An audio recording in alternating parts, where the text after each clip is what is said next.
We are live. Welcome, everybody. Hello.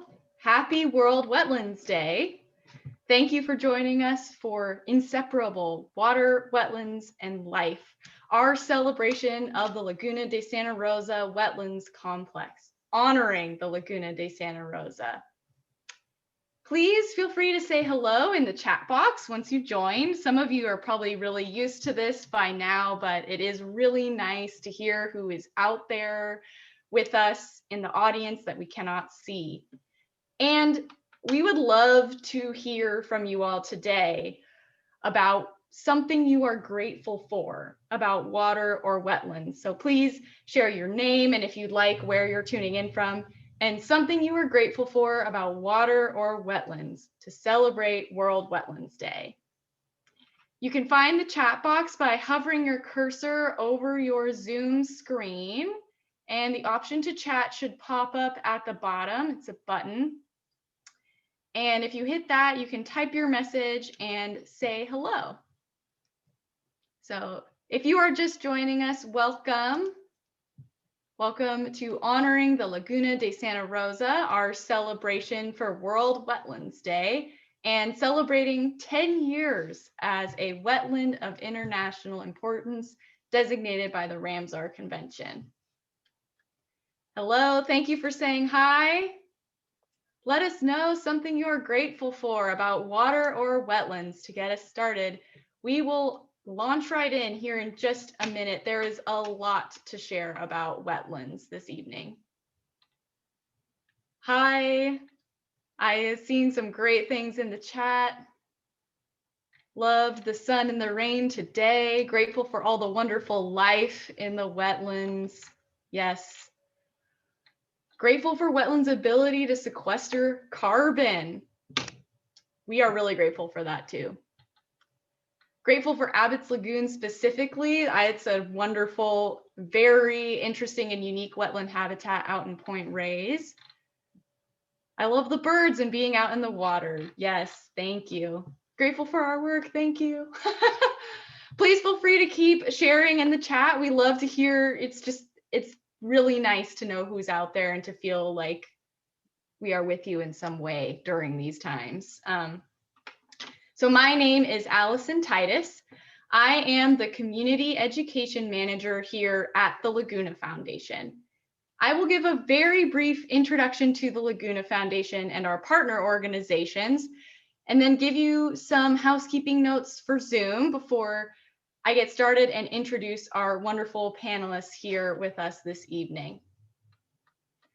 I'd like to begin this place-based celebration with a land acknowledgement. A land acknowledgement is a formal statement that recognizes and respects Indigenous peoples as traditional stewards of this land and the enduring relationship that exists between Indigenous people and their traditional lands. The Laguna sits within the homeland of the Coast Miwok and Southern Pomo people. To raise awareness for ancestral and current Indigenous peoples' presence in the Laguna watershed, we pay our respect to the past, present, and future generations of Coast Miwok and Southern Pomo people and their Wapo neighbors. We share this acknowledgement to speak to past wrongs and demonstrate our gratitude for the honor of working for the well-being of the Laguna. This feels important to share before talking about our work caring for the Laguna. If you would personally like to know more about the Indigenous land you live on, we definitely encourage personal education on this topic. And we are learning a lot ourselves, and that is part of this land acknowledgement. One good handy resource is nativeland.ca. I'm going to drop it in the chat right now, and that is a place to get started. So thank you all for sharing that honoring and respect with us. I will tell you a little bit more about the Laguna Foundation. We are a nonprofit organization based in Santa Rosa, California, that works to restore, conserve, and inspire public appreciation for the Laguna de Santa Rosa wetlands.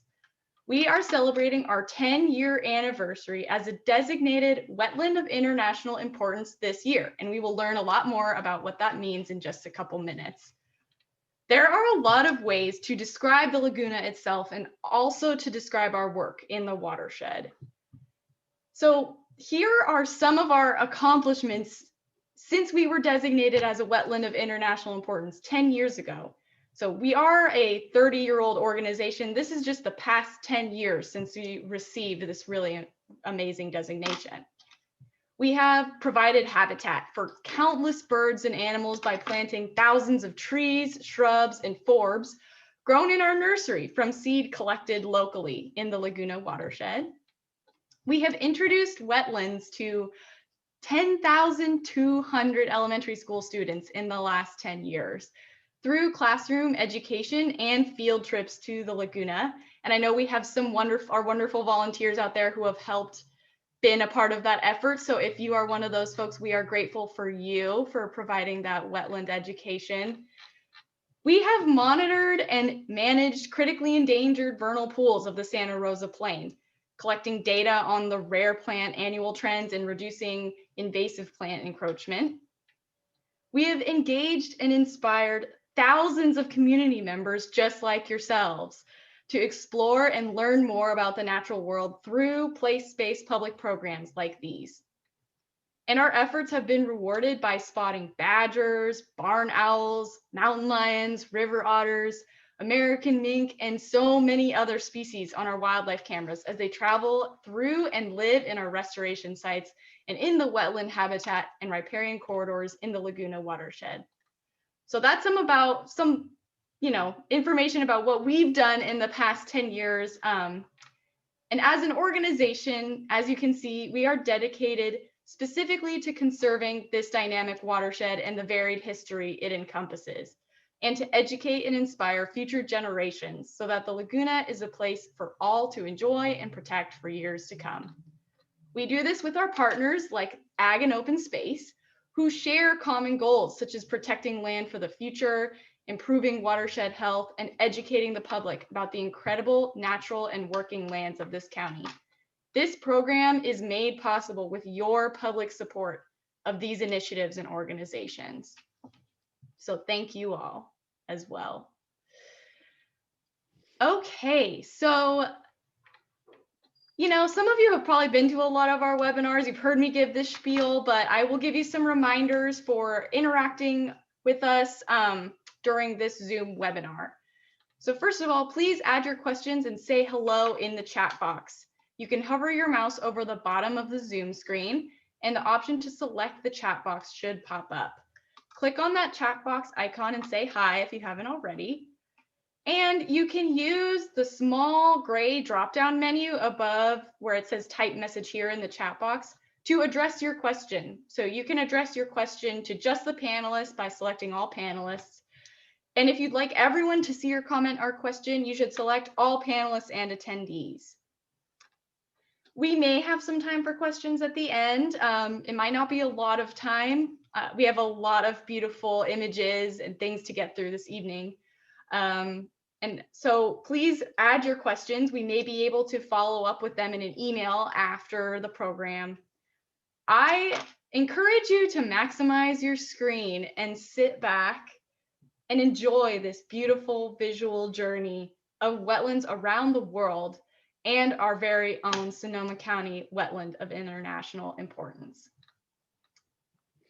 I want to give a special thank you to Anne and Christine for being here today and for taking time out of their schedules where they direct and steer our critical conservation and education work at the Laguna Foundation to share their expertise, passion, and connection to this special place with us here tonight. And again, I want to thank the Ag and Open Space District for their support for this program, which allows it to be free to the public. So I will give a brief introduction to you both, and then we will get started.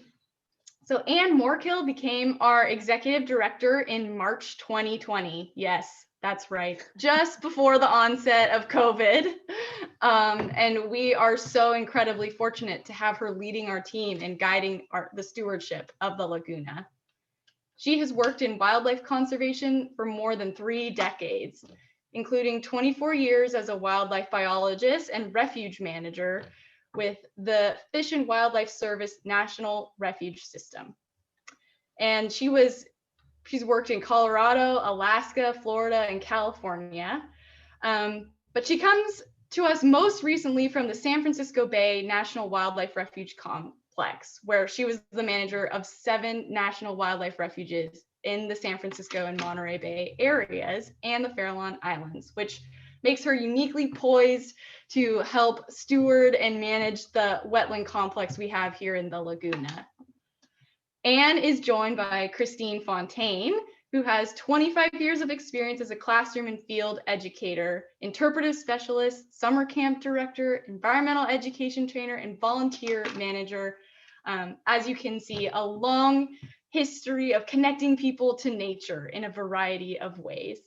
She has been an elementary school teacher in Sonoma County, a volunteer naturalist and teacher with Bouverie Preserve, with Audubon Canyon Ranch, and Field Institute Director in Point Reyes. She joined the staff in the Laguna Foundation as Director of Education, where she does so many things for us.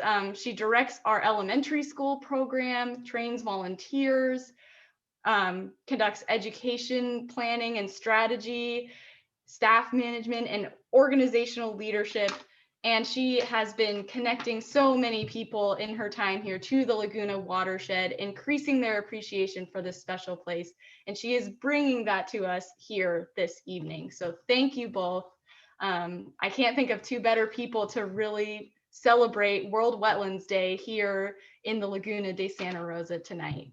And I will hand it off to you to get started.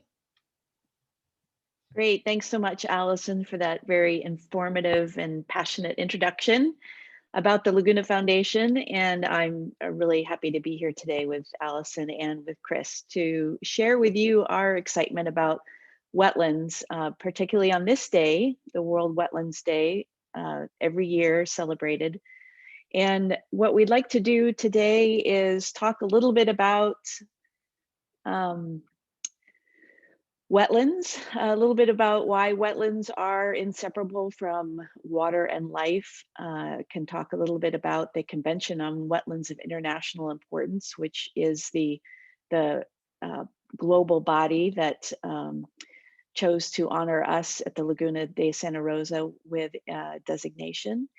And take a little tour, just spotlight some of the both international and United States locations for these Ramsar designations to kind of give that global and national context of the importance of the Laguna de Santa Rosa. And then I'll turn it over to Chris to give you a virtual tour and journey of our own Laguna de Santa Rosa.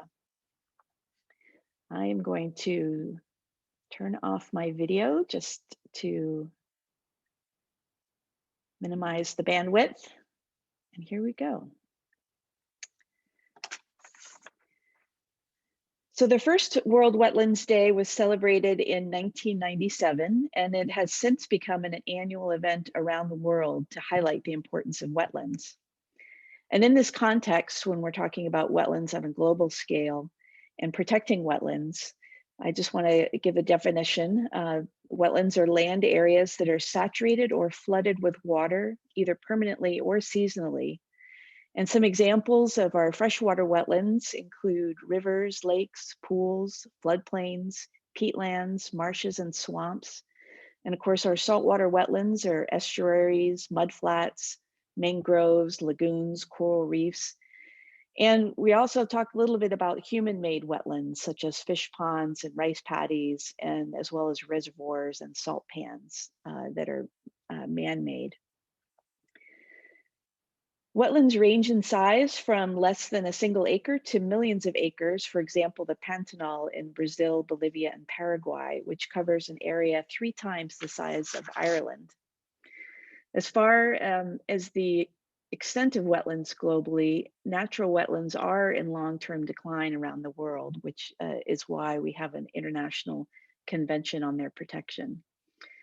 Recent estimates show that 64% or more of the world's wetlands have disappeared since 1900. And between 1970 and 2015, these wetlands have declined by 35%, both inland wetlands declining by 35%, as well as our coastal wetlands. And this is 3 times the rate of forest loss. We often think about the Amazon, which itself is a wetland, but we think a lot about forest loss in many countries, in Canada and the US. But our wetlands are actually declining in both quality and quantity, 3 times that. In contrast, human-made wetlands, largely rice paddies and reservoirs, have almost doubled during this period, now forming 12% of all wetlands globally. However, these increases have not compensated for natural wetland loss. So that's really what we're focused on, are the natural wetlands. As far as the biodiversity of our wetlands, data suggests that wetland-dependent species such as fish, warbirds, and turtles are in serious decline, with about 1/4 threatened with extinction, particularly in the tropics. And of course, we know many of the causes of some of this degradation and loss: changes in land use, increased agriculture and grazing, water diversions through dams and canalization, and infrastructure development, particularly in urban areas. But what we want to spend the rest of the day on is really focusing on why we want to protect wetlands. And despite this historic loss, our remaining inland and coastal wetlands still cover tens of millions of square miles globally, an area that is larger than Canada. For these reasons, World Wetlands Day is an important opportunity for us to reflect on what we continue to have around us and to celebrate these wetlands and educate the public about their importance, both in our everyday lives and the reasons why we should be protecting and conserving our wetland habitats. So wetlands are really important for a number of reasons, and they are vital for providing for fresh water globally, and also for protecting water quantity. And I'll just highlight a few of these and give some examples. Wetlands capture and store rainwater and replenish groundwater aquifers. They regulate water quantity and supply by releasing water at the right time to the right place in the right amounts. They improve water quality by actually removing and absorbing pollutants. And wetlands also protect communities from natural disasters by absorbing floodwaters and buffering against storms. This graph is great because it just kind of shows all of these processes happening together. And you've got streams that feed into wetlands and rivers. Your contaminants and your sediment are filtered through these natural processes that I'll talk a little bit more about. It provides critical wildlife habitat. Bacteria break down the contaminants. The peat stores the groundwater, and then the groundwater flow, and it slowly releases the stored water into our local streams and rivers. And when we think about floodplains are made by a river meandering as it travels downstream. And if you want to picture the Santa Rosa Plain here in our area in Sonoma County, the Laguna de Santa Rosa functions as a floodplain here along the western side of the county and runs into the Russian River, which has a major floodplain, as we all are familiar with. As it travels downstream, it leaves behind silt and other deposits, and these gradually build up, creating that floor of the plain, which is often a rich and fertile habitat and provides prime agricultural lands. It's also a place where people like to live next to water. In the past, we've tried to control rivers so that we could use the floodplain, straightening the unruly rivers and building levees to keep the water in its place. We've built whole cities where rivers once meandered, and now we're trying to restore these areas so that we can live in balance with these wetlands. And speaking about the protection of water and wetlands for flooding, and the fact that these floodplains are sponges for water. In the case of inland wetlands, some studies have shown that each acre of inland wetlands absorbs up to 1.5 million acres of floodwater. So you can think of it as a sponge. Another important aspect about wetlands is that they support a unique set of biochemical processes as a result of both their hydrology and their physical setting and the soil characteristics. Wetlands are actually able to remove nitrogen and phosphorus through a combination of these physical, chemical, and biological processes. And these include absorbing, transforming, sequestering, and removing these nutrients and other chemicals as the water slowly flows through a wetland and the plants that make up the wetland habitat. The ecosystem processes that lead to the uptake and retention of these nutrients include plant uptake and the storage in tissues, microbial processing, which is particularly important for carbon and nitrogen, and then the physical process of sediment deposition, because in particular, phosphorus, for instance, actually attaches to sediment. So there are natural levels of these nutrients in our wetlands. However, increased development and intensification of agriculture can tilt the scale of having too much nutrients in our wetlands due to runoff and sedimentation and changes in the hydrology from channelizing our riparian areas. Nitrogen is a key nutrient that's needed for growth, but in excess, it can run off from our adjacent agricultural lands and urban lands. Phosphorus is also a critical nutrient, and at natural levels, it's often limiting to plant growth. But when you get too much of both of these, you end up, again, tilting away from a natural balance system.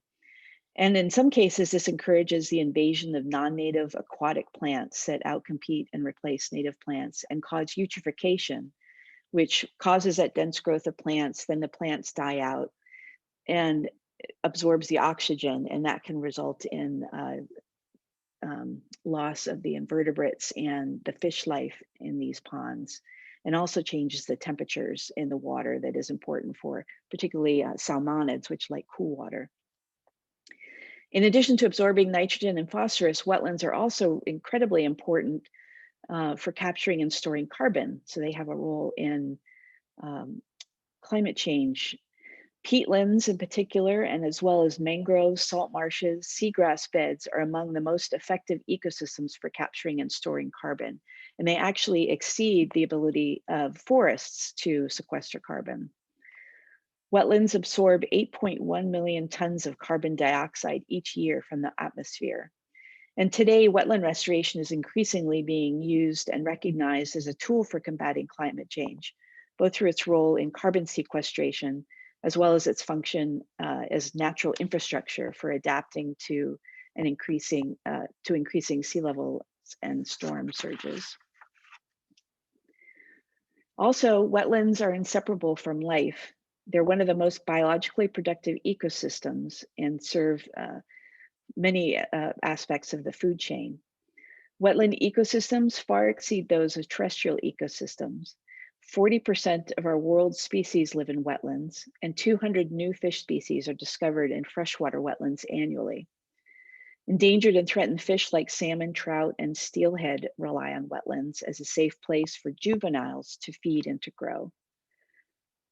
Examples in here in California, wetlands are home to juvenile fish like this endangered Central California coast coho salmon in the bottom left, and also are important habitat for our wetland dependent species like river otters and osprey that feed on the fish that are grown in the wetlands. And we'll learn more about this intricate web of life that's supported by our own Laguna de Santa Rosa later on in this webinar.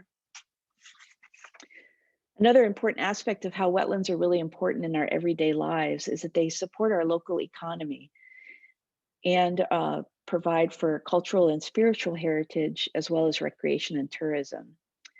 So wetlands provide a wide diversity of food. There's fisheries that range from large-scale commercial operations to personal subsistence. Our coastal wetlands provide homes to more than half of the $5.6 billion commercial seafood harvest in the United States.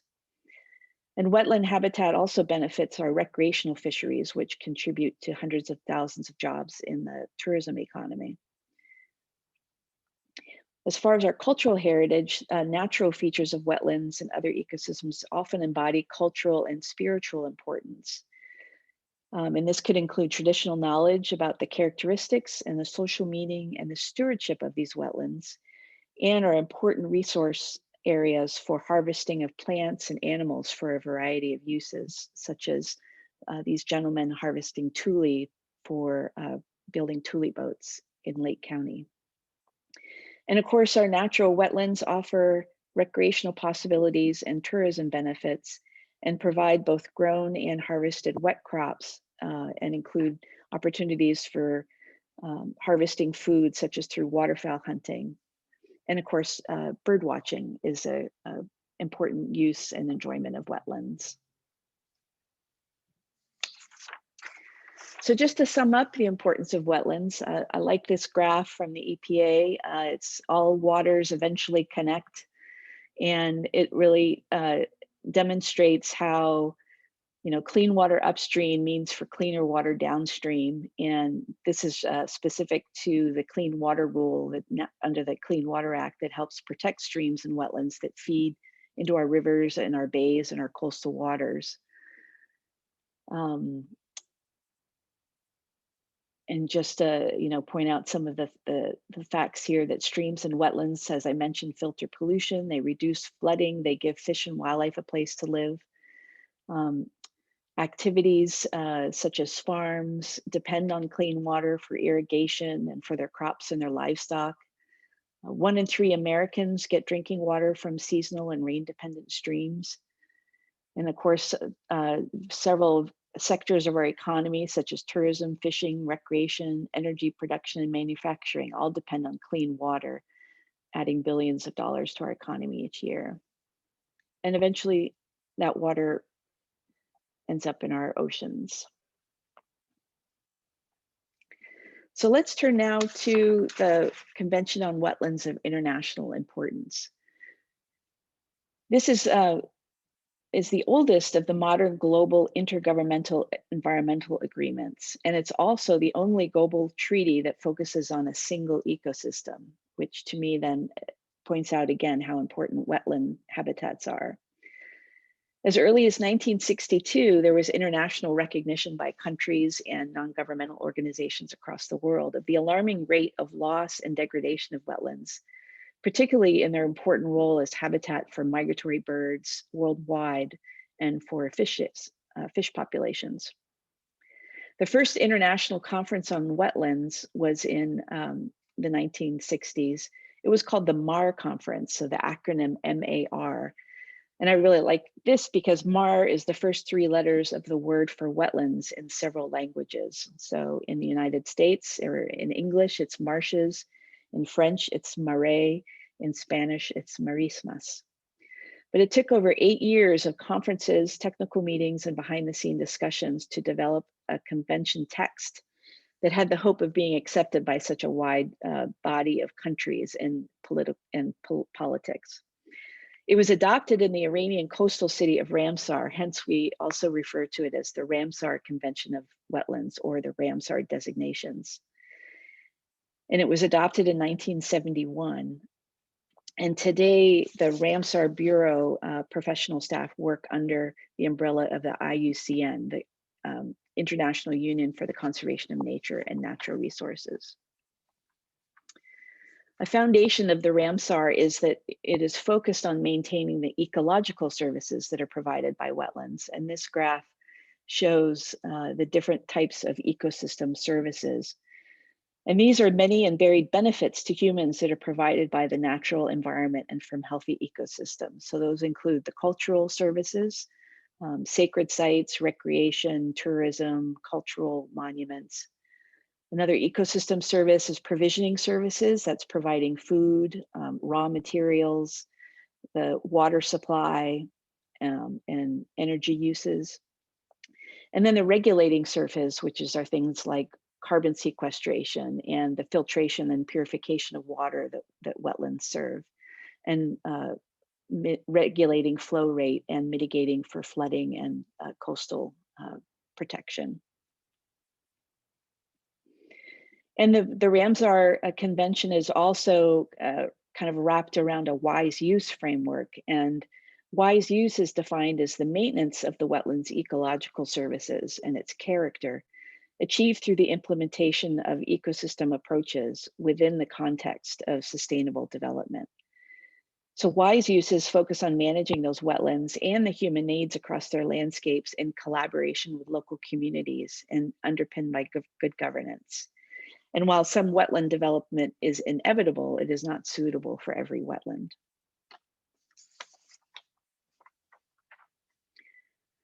And there's a process for designating sites for the Ramsar Convention. And I'll just highlight some key words in these. This is a lot of words, but it really focuses again on whether these wetlands are representative or rare or unique within their biogeographic region, if they support vulnerable or endangered or critically endangered species, if they're important for maintaining the biological diversity in a region, as well as support critical life stages for different species with a focus on water birds and also on other animals and plants and fish that might, where a wetland might only represent 1% of the individuals for that species. And that these wetlands are important sources of food for fishes as spawning grounds and nurseries and migration paths. And again, supports a percent of individuals that are dependent on those wetlands, such as non-avian animal species. So let's take a quick tour through some of our Ramsar sites that are across the world. And I, again, want to emphasize that this is one of the oldest of the modern global environmental agreements across many countries. I think there's 170 countries now. And it's the only global treaty that's focused on one single ecosystem.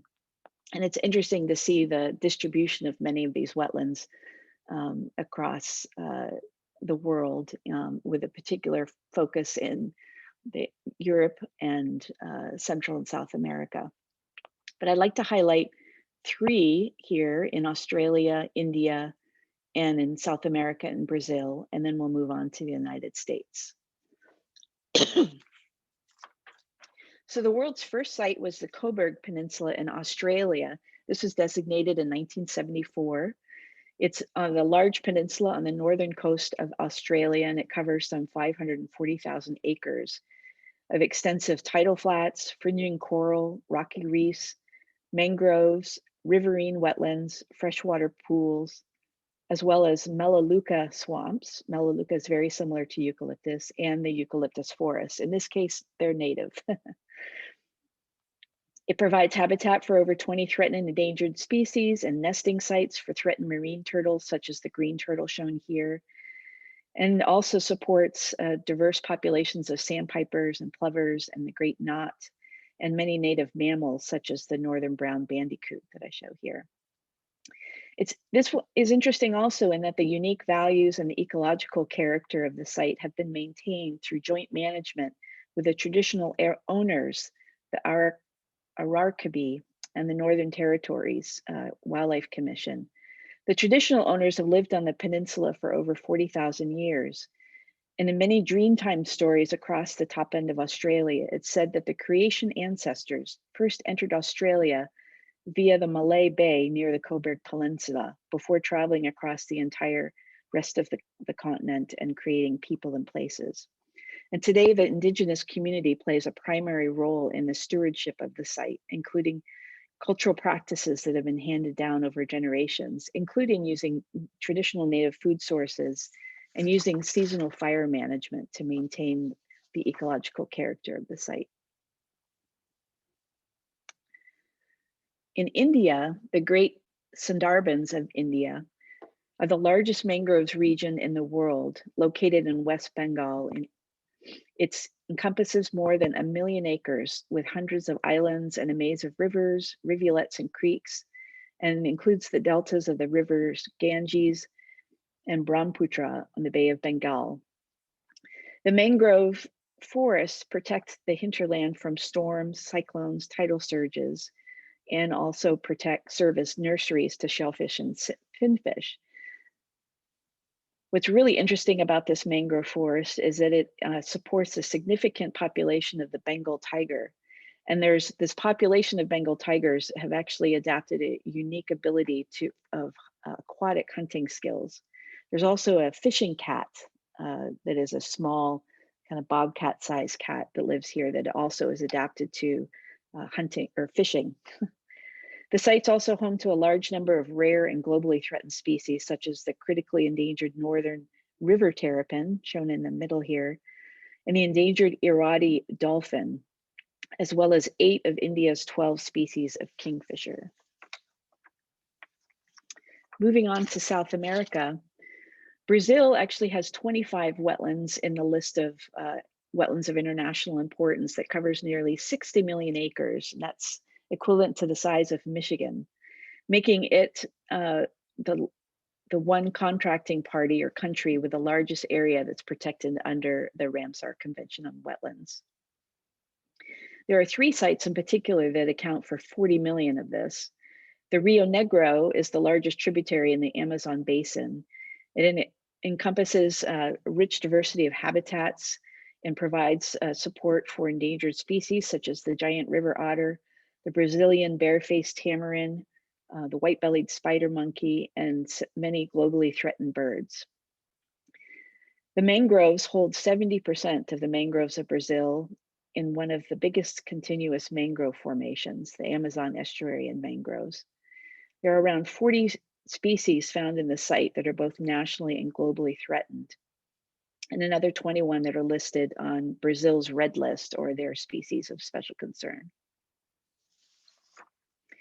And the Fernando de Noronha archipelago is an oceanic archipelago with the only known ocean mangrove in the South Atlantic, and it protects several endemic species of coral, as well as spinner dolphins, pan-tropical spotted dolphins, and is an area where humpback whales reproduce and rear their calves. Moving on to the United States, I'll note that while the convention was first signed in 1971, the United States entered the convention in 1986. And today there are a total of 41 sites spread across from the Florida Keys to the Pacific Islands and up into Alaska. And I'll highlight just a few here, basically to share kind of the diversity of the types of wetlands that are protected. Ash Meadows was the first US site to be established and designated, and that was in 1992. And today it's protected as a national wildlife refuge. And it's in the region that I worked in for 7 years, and I didn't know it was a Ramsar site. So this was fun facts for me. Ash Meadows are named after the galleries of ash trees that were described in an expedition notes in 1893. And it's a unique oasis of streams and pools and wet meadows that are formed around these springs that are a tributary of the Amargosa River. It's the largest remaining oasis in the Mojave Desert, and it has nearly 30 species of plants and animals that don't exist anyplace else on Earth. Ash Meadows has the highest concentration of endemic species in the United States. And the most iconic is the endangered devil's hole pupfish. And there are also several relic species of desert fish that have existed here since mammoths drank from these spring waters. The Everglades is another iconic wetland ecosystem that's protected by the Ramsar Convention, and it was designated in 1987. And these are probably very familiar to many of you. The Everglades consists of large areas of freshwater and wet prairies that are characterized by islands of tropical hardwood trees. And it's also dominated along the coast by salt marshes, mangrove forests, beach and dune complexes, and are critically important for nesting, staging, and wintering birds, as well as American crocodile and alligator. And it has 1,000 species of seed-bearing plants, and 120 of those are both tropical and temperate species, 60 of which are endemic or found nowhere else. The Upper Mississippi River Floodplain Wetlands Ramsar site was established in 2010, and this covers Minnesota, Wisconsin, Iowa, and Illinois. And these are the natural floodplain backwaters that were actually enlarged and enhanced with the construction of locks and dams along the Mississippi River in the 1930s. Today, the site consists primarily of channel habitats and large, shallow, deep water marshes and floodplain forests. It's perhaps the most important corridor of fish and wildlife habitat remaining in the central US, and is located along the Mississippi Flyway and supports important species of birds such as canvasback ducks and tundra swans.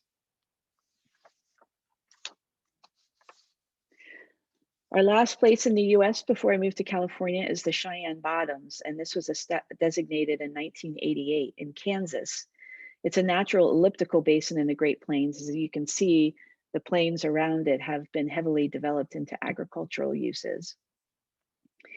But an interesting fact about this site is that approximately 45% of all migratory shorebirds nesting in North America stage here at the Cheyenne Bottoms.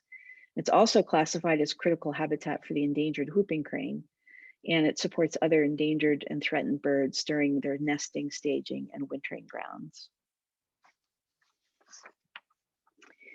Here in California, we have 7 sites that are designated, one of which is the Laguna de Santa Rosa.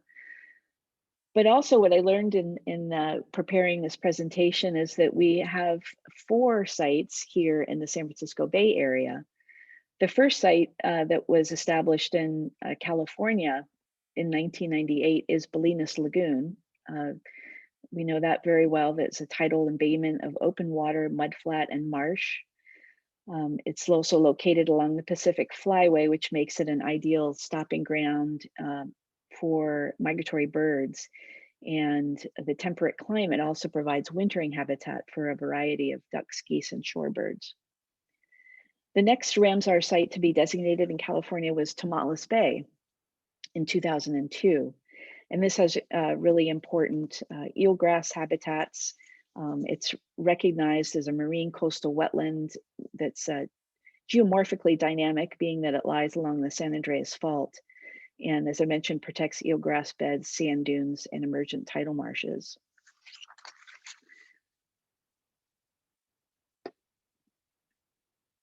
Whoops.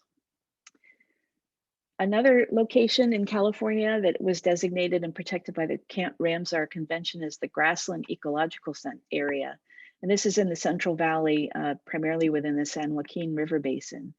And it's the site of the largest remaining contiguous block of freshwater wetlands, of semi-permanent, permanent marshes, riparian areas, vernal pools, and native uplands and grasslands. And it's renowned for its wintering water birds that can reach several 100,000 each winter, including sandhill cranes, 25 species of ducks and geese, such as northern pintail, green-winged teal and canvasbacks, and of course, tens of thousands of shorebirds. It's also a very highly altered landscape, but through flood control and irrigation projects, many of these wetlands are able to be managed through the controlled application of water. The next site is the Tijuana River National Estuarine Reserve. In 2005, it's located on the border of Mexico, facing the city of Tijuana. And it's critically important for species such as the San Diego fairy shrimp, the light-footed clapper rail, and the salt marsh bird's beak, which is a plant. And it's also important nursery grounds for commercially important fish. And finally, the San Francisco Bay Estuary was designated in 2013, and this is the largest estuary on the Pacific coast and is critically important for migratory birds along the Pacific Flyway. It accounts for 77% of California's remaining perennial estuarine wetlands, and it's one of the most important stopover sites along the Pacific coast. And then the final site is the Elkhorn Slough, which was just established as a Ramsar site in 2018. And this is where our sea otters come in addition to the diversity of plants and animals found in this estuary. Elkhorn Slough is important as key habitat for more than 100 individuals of the southern sea otter that nest and feed and nurse in the area. And last but not least, we have our Laguna de Santa Rosa wetland. This was established in 2011 thanks to a partnership with the Laguna de Santa Rosa Foundation, along with these landowners. And we're going to go ahead and transition now to a little bit less of the facts and more to the heart of why we should care about the Laguna de Santa Rosa. And I'm going to turn it over to Chris. All right, thank you, Anne. You can stop your share and I'll start mine.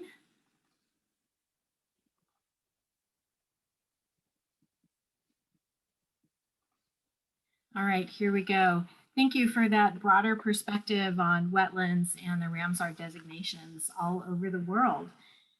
I am calling this section of the presentation Honoring the Laguna de Santa Rosa. I'm going to turn off my screen, or turn off my video in just a second. I've broken the presentation into 3 sections: our need for rootedness, characterizing the Laguna, and conservation as a priority. I want to start by reading you a poem.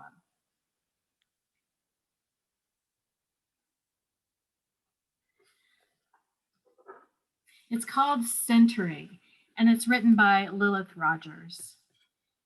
Yesterday, I got up early and drove my love to the airport bus.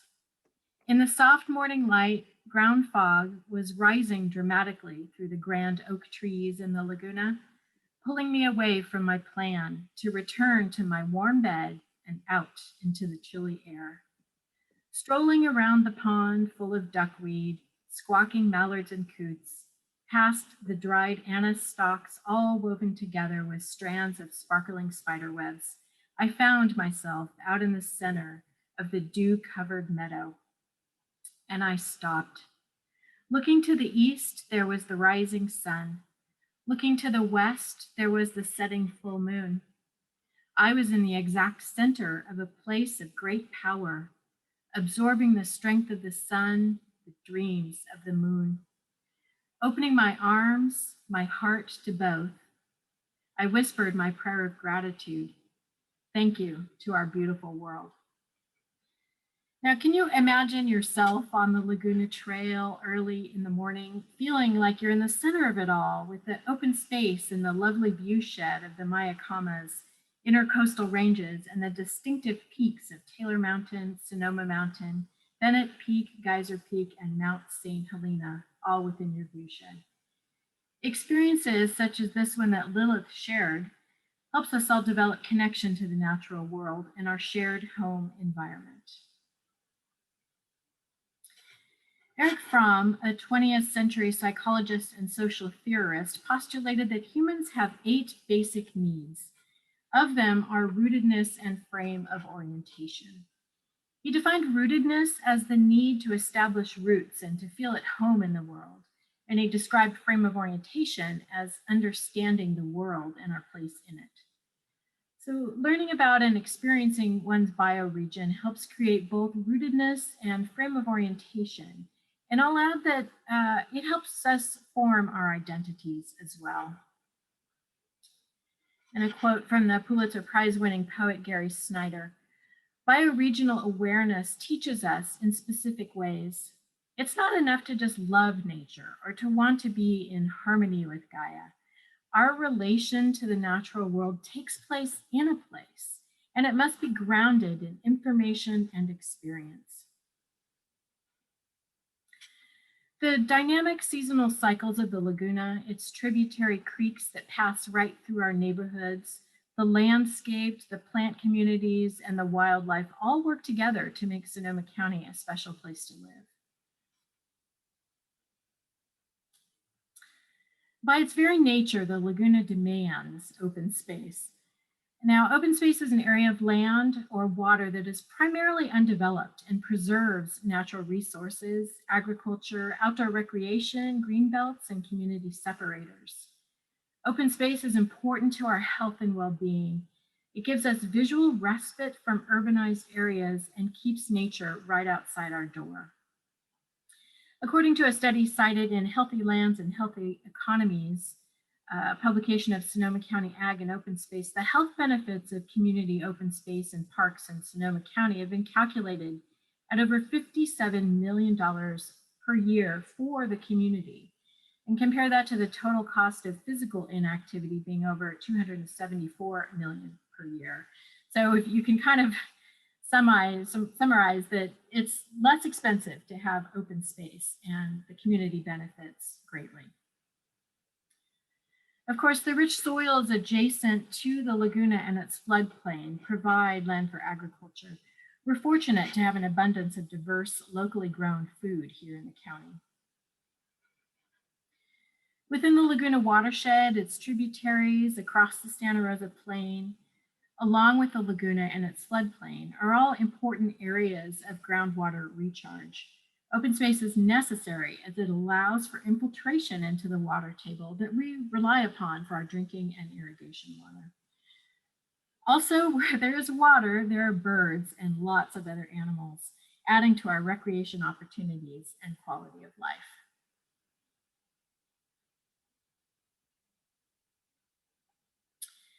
Now here's the Laguna Watershed Map that many of you are likely familiar with. It shows the 254 square mile area of land that drains water to the laguna. From Cotati in the south, Windsor in the north, Sebastopol to the west, to Oakmont in the east, are roads, businesses, schools, shops, industry, ag lands, neighborhoods, and all of the plants, animals, and all the daily activities of people are interconnected. This map shows the 6 sub watersheds within the Laguna watershed, with Santa Rosa Creek and Mark West Creek contributing quite a bit to the laguna. And again, for perspective, this is the map showing the parcels included in the Ramsar designation. And you can see that it's a subset of the whole. From its humble headwaters in Cotati to where it meets the Russian River outside of Forestville, the laguna varies across its 22-mile course. And of course, it changes throughout the seasonal cycles of the year as well. We know that in the winter, the laguna holds and slows stormwater, filling slowly like a bathtub. It's estimated that the laguna can store up to 80,000 acre-feet of water during a flood, reducing floodwaters in the lower Russian River by up to 10 feet, and thereby preventing the damaging effects of higher level flooding in towns along the river. In most areas during summertime, the laguna dries completely or goes underground. Some areas probably should go dry in the summer, but are instead filled with water from runoff from urban and developed areas. And there are still areas of deep water, year-round lakes that are the vestiges of Lake Honeve and Lake Ballard. The topography, soil, and climate of the Santa Rosa Plain create distinct plant communities that are interrelated. Let's take a look at a few of those communities associated with the laguna itself, and we'll start with riparian zones. Now, these areas occur adjacent to waterways. There's a multi-layered canopy of trees and shrubs that cool the water. Falling leaves and insects feed the aquatic life, and vegetation filters pollutants from runoff and inhibits stream bank erosion. Riparian areas serve as shelter, dispersal, and migration routes for mammals, birds, and fish.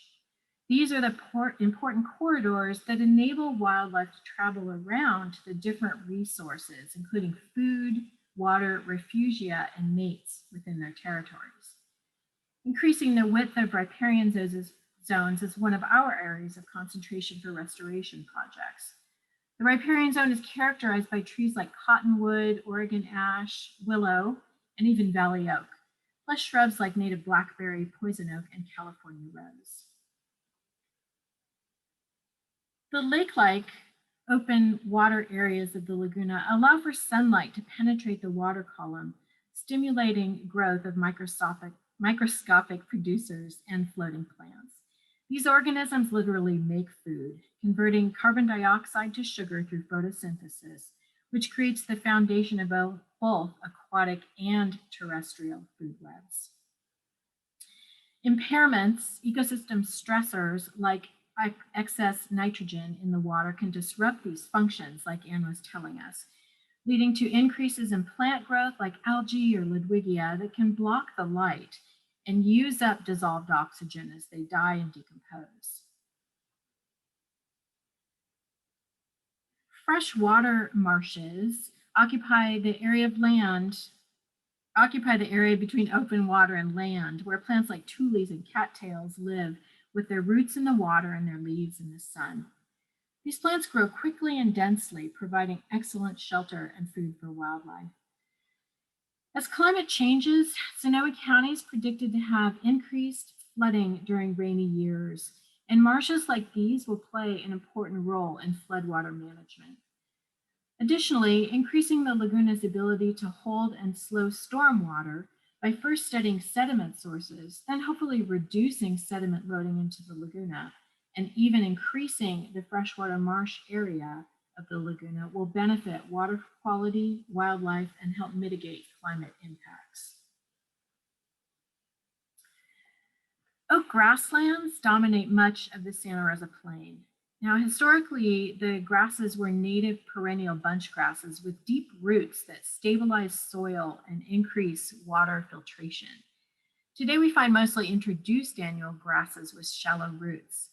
And of course, these relative flat areas are easier to farm, develop for housing and industry. Vernal pools are specialized habitats throughout the Santa Rosa Plain that form in subtle depressions in the land. They fill with rain in the wet season and dry completely in the summer. These extreme conditions have resulted in the evolution of plant and animal species found nowhere else in the world. The Laguna watershed is home to hundreds of native plant and animal species. There are 15 plants and animals that are federally listed as threatened or endangered, like these vernal pool plants, the Sebastopol meadow foam and Burke's goldfields. Also coho salmon and steelhead trout. Within the Laguna watershed, there are 38 state plant and animal species that are listed as species of special concern. And the California Native Plant Society has designated 43 plants of local concern. And all those plants and animals will certainly benefit from restoration and stewardship and management. So let's take a look at a few of the iconic animal species associated with the Laguna.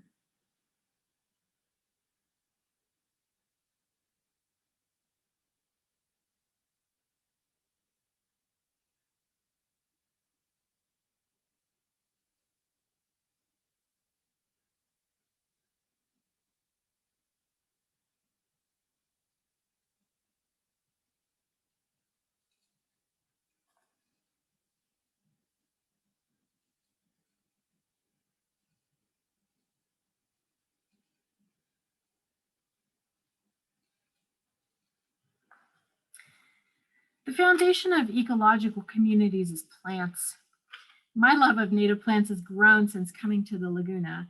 My last job was in a national park where sightings of interesting and rare birds and the charismatic megafauna like tule elk and elephant seals, whales, and bobcats were fairly common. For me, it took stepping into a new ecosystem, the Laguna, to start to look more closely, to notice and learn about our plant friends and teachers. And here's a couple of my favorites. Of course, it's important to start by paying respect to the valley oak. They're found along the Laguna, throughout the floodplain, and across the Santa Rosa Plain. They provide so many ecosystem services relative to their abundance that they are considered the keystone species. Elderberry, beautiful form, beautiful flowers, food for wildlife. What's not to love? Box elder is another. It's in the maple family. It can grow densely and form thickets to make great shelter for wildlife. In California, rose, a very important plant in restoration projects. It can tolerate seasonal flooding and can also deal with low water situations. The flowers are fragrant, and it's another plant that can form a thicket, creating shelter for ground birds and protection for ground birds, as the thorns certainly deter predators. So it makes it a great plant for hedgerows. We can go out for a walk in a city, town, or down a country lane and see diverse bird species, from our corvid friends like crows and jays, to seasonal migrants from orioles to waterfowl, to what I think of as really special birds like white pelicans and bald eagles. Then when you visit a park or a protected site, your chances of having a special encounter with animals like weasels or jackrabbits, mink, or even badger or bobcat go up. We live with coyotes, foxes, and raccoon friends. And just knowing this, just the idea that by going out, you might get to see some of this wildlife adds to our quality of life. They are here. The plants that support diverse ecosystems are here. The amazing viewscape is here. Our challenge is to really see them, to pause when a great blue heron lands at the playground and walks around, to really notice the changes in the seasonal cycles and the patterns of bird arrivals and departures, and maybe even bloom times of native plants, to marvel at and protect birds nesting in our backyards. The opportunity is to let it all in, to honor our place, to give back to what we love and the natural world that sustains us, and to invite and include more people to join the conversations and the stewardship. Admittedly, my tendency is to focus on the wonder, awe, and beauty, but I'd be remiss if I didn't talk about alterations to the watershed and challenges facing the Laguna. It's been negatively impacted by human activities that have resulted in the loss of biodiversity and the disruption of its structure, composition, and functionality. Those alterations and impairments include widespread urban and large-scale agricultural development, channelization and straightening of tributary creeks in the Laguna itself, loss of habitat and function in wetlands, riparian areas, and open water areas, loss of habitat and function in wetlands, changes in sediment transport dynamics, resulting in increased sediment, decreased water depth, and elevated water temperature. We've also seen big increases in nutrient loads and increases in invasive plant species. In 1972, the same year that the Clean Water Act was passed, the Laguna was actually described as devoid of aquatic life. We know we have come a long way since 1972 when we see bald eagles nesting along the Laguna, but there's still a long way to go to improve water quality and ecosystem function. Land management practices are evolving. Regional creeks are being stewarded for the benefit of the people and wildlife. And Sonoma County citizens have taken action to protect open spaces, including voting to tax themselves to fund our Ag and Open Space District, private and public investments in conservation, and an increasing commitment to good stewardship and sustainability. The Laguna needs everyone to be part of a healthy future. Restoration practitioners are creating conditions needed for ecosystems to recover so the plants, animals, and microorganisms can carry out the work of the recovery themselves. Assisting recovery can be as simple as removing an invasive species or reintroducing a lost species or lost function, or as complex as altering landforms, planting vegetation, changing the hydrology, and reintroducing wildlife. Ecological restoration aims to reestablish a self-organizing system on a trajectory to reach full recovery. Ecosystem conservation and restoration can start at home. One way to have a big impact to support biodiversity is to make your own landscape a native plant landscape. Planting gardens, parks, and roadsides with California native plants can help provide an important bridge to nearby remaining wildlands. Year-round species and migrating birds alike depend on native plants. I encourage everyone to learn from the California Native Plant Society. They're dedicated to restoring nature one garden at a time, and there's lots of helpful tools on their website. Everything from how to replace your lawn, search engines like these at Calscape, to help you choose the right plants for your conditions and your desires. You may even choose to join our local Milo Baker chapter of the California Native Plant Society.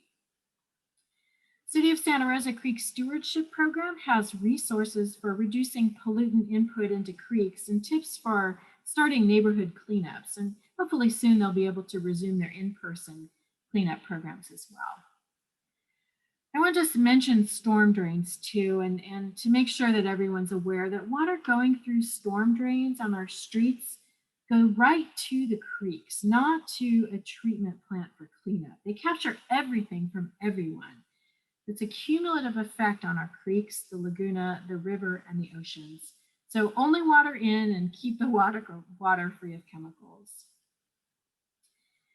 We hope to be back up and running soon with our monthly community stewardship days, and we look forward to seeing you out there.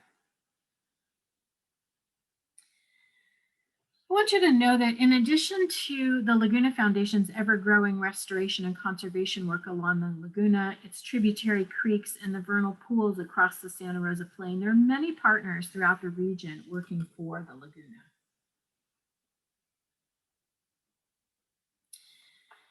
And I'm also happy to share with you the restoration vision for the Laguna de Santa Rosa.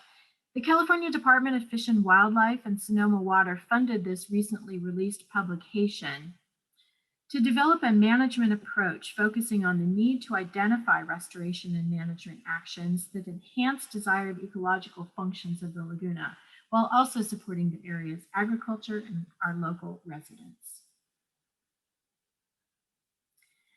This map shows its historical habitats along the Laguna and the floodplain in 1850 on the left here. And just in this little bit of a study area,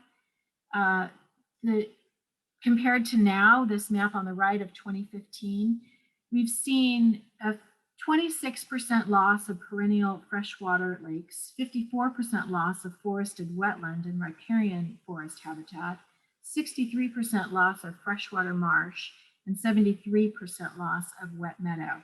And that's just within this study area. So when you look to the right in 2015, we can interpret that as lots of opportunities for restoration. I'll also share with you the Vital Lands Initiative that was just approved here in Sonoma County. It goes over the current state of land conservation in Sonoma County and looks at expected trends, and also shares goals, objectives, and mapped priorities for our open space district. And also for me, it's exciting to know that restoration and conservation is prioritized around the world. The UN Decade on Ecosystem Restoration starts on June 1st, 2021. It's a rallying call for the protection and revival of ecosystems all around the world for the benefit of people and nature. It aims to halt the degradation of ecosystems and restore them to achieve global goals. And I just found out today, thank you very much, Allison, that Earth Day, April 22nd, 2021, the theme is Restore Our Earth.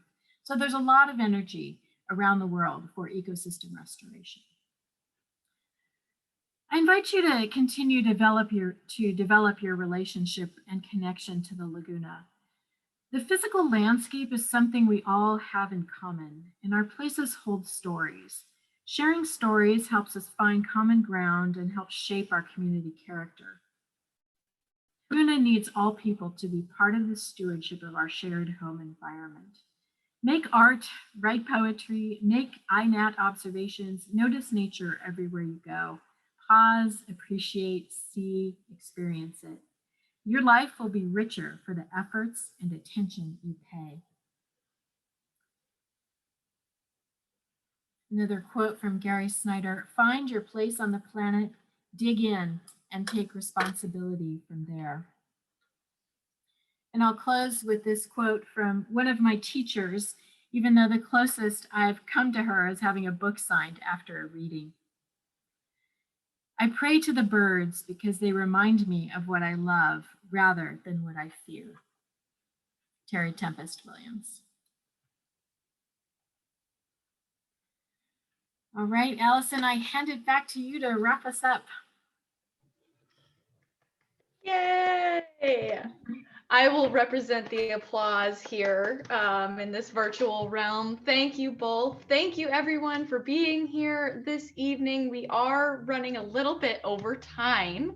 So if you have questions, please drop them in the chat. We will try to get to them in a follow-up email. So please check your email.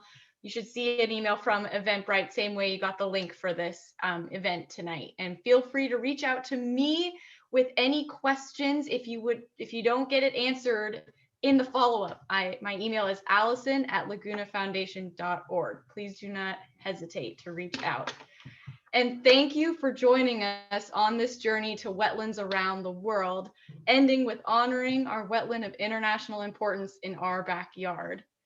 In these times when my world feels smaller than ever before, it was a great reminder to know the ways that I'm connected here to a greater global community. So thank you, Anne. Thank you, Christine. I really appreciate your time and your knowledge that you shared with us this evening. And again, thank you all for being here with us. Your participation is so important. The fact that you are here and supporting our work means the world to us. And I think the one other thing I wanted to say, if you want to participate in more virtual events like these and hopefully in-person events in the future, you can visit our website. I will drop a link to the chat in the chat here. We'd love to see you again sometime. Thank you for your support and have a good night. Bye, everybody.